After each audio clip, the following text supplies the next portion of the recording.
বাবা মা আমরা সন্তানদের কাছে সবচেয়ে দামি সম্পদ। বাবা মায়ের মর্যাদা ইসলাম কিভাবে দিয়েছে? মহান আল্লাহ সুবহানাহু ওয়া তাআলা মানব জাতির দিক নির্দেশনা দিয়েছেন সর্বক্ষেত্রেই, বিশেষ করে বাবা মার প্রতি সন্তানের যে দায়িত্ব কর্তব্য।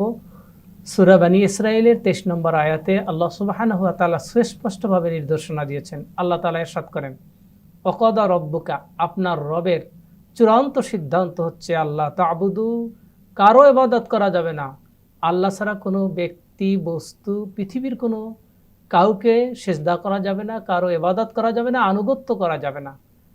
ইল্লা ইয়াহু, কেবলমাত্র আল্লাহ সুবহানাহু ওয়া তাআলার। অবিল ওয়ালিদাইনি ইহসানা, এবং বিশেষ করে পিতামাতার সাথে সদাচরণ করতে হবে। এই ইহসান শব্দের ব্যাখ্যায় তাফসিরে তাবারির মধ্যে আল্লামা তাবারি লিখেছেন 4টি দায়িত্ব। 1 নাম্বার, পিতামাতার আনুগত্য করা, যেমনটি আল্লাহ সুবহানাহু ওয়া তাআলা অন্যত্র মহাগ্রন্থ আল কোরআন সূরা লোকমানের মধ্যে বলেছেন, আনিশকুরলি ওয়ালি ওয়ালিদাইক, শুকরিয়া আদায় করো, আনুগত্য আদায় করো তা আল্লাহ সুবহানাহু ওয়া তাআলার সাথে সাথে বাবা মার সাথে আল্লাহর একটা গভীরতম সম্পর্ক। অর্থাৎ আল্লাহর হুকুম যেমন পালন করা ফরজ, বাবা মার আনুগত্য করা এটি ওয়াজিব। বাবা মার কথা শোনা এটি সন্তানের জন্য ওয়াজিব। বাবা মার সাথে ভালো আচরণ করা সেটি ওয়াজিব। বাবা মাকে কষ্ট না দেওয়া সেটি ফরজ।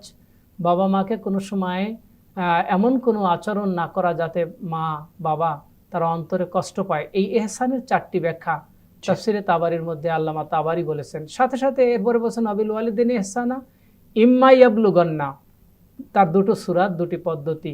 ইনদাকাল কিবার আহাদুহুমা আও কিলাহুমা, একটা হলো বৃদ্ধ বয়সে আর একটা হলো স্বাভাবিক বয়সে।